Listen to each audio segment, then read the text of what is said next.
আমাৰ ৰাজ্যত 2021 চনত আমি 5টা নতুন কামাণ্ডো বেটেলিয়নৰ সৃষ্টি কৰিছিলোঁ। কাৰ্বি আলং, হাইলাকান্দি, চৰাইদেউ, শদিয়া আৰু বিশ্বনাথত। আজি আমাৰ বাবে অতি আনন্দৰ বিষয় যে বিশ্বনাথৰ পাভৈত নিৰ্মাণ কৰা কামাণ্ডো বেটেলিয়নৰ হেডকোৱাৰ্টাৰটো আজি আমি শুভ উদ্বোধন কৰিব পাৰিছোঁ।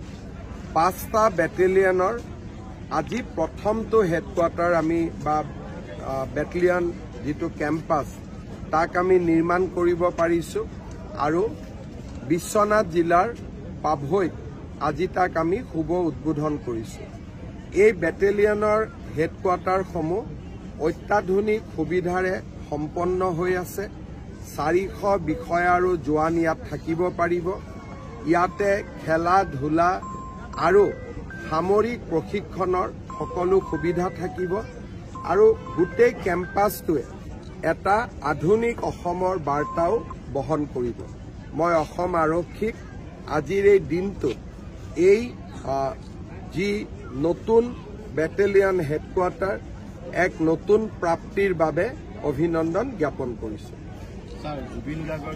এই বিষয়ে মই অলপ আগতে বিশ্বনাথত কৈ আহিছোঁ। স্পৰ্শকাতৰ বিষয় কাৰণে মই সাংবাদিকসকলৰ লগত এই বিষয়ে আলোচনা কৰিব বিচৰা নাই। এই বিষয়ে মোৰ যেতিয়াই যি ক'বলগীয়া থাকে বা ৰাইজৰ প্ৰশ্ন থাকে তাৰ উত্তৰবিলাক মই মোৰ ফেচবুক পেজৰ জৰিয়তে দিম। কাৰণ স্পৰ্শকাতৰ বিষয় এটা আমি প্ৰত্যেক 10 মিনিটৰ মূৰে মূৰে আলোচনা কৰি থাকিলে ইয়াৰ ফলাফল বিৰূপো হ'ব পাৰে। হ'ব আজিৰ দিনটোতে 2009 চনত এই অঞ্চলৰে ভীমাদুলিত উগ্ৰপন্থীয়ে 12জনকৈ লোকক হত্যা কৰিছিলে। মই নিজেও আহিছিলোঁ। আজি উগ্ৰপন্থীও নাই। আজি উগ্ৰপন্থী জেগাত বেটেলিয়নৰ হেডকোৱাৰ্টাৰ হৈছে। ৰাস্তা ঘাট সুন্দৰ হৈছে, পৰিৱেশৰ পৰিৱৰ্তন হৈছে আৰু ইয়ে আকৌ এবাৰ প্ৰমাণ কৰে যে ভাৰতীয় জনতা পাৰ্টীৰ শাসনকালত ৰাজ্যখনৰ কেনেকুৱা বিৱৰ্তন আৰু পৰিৱৰ্তন হৈছে।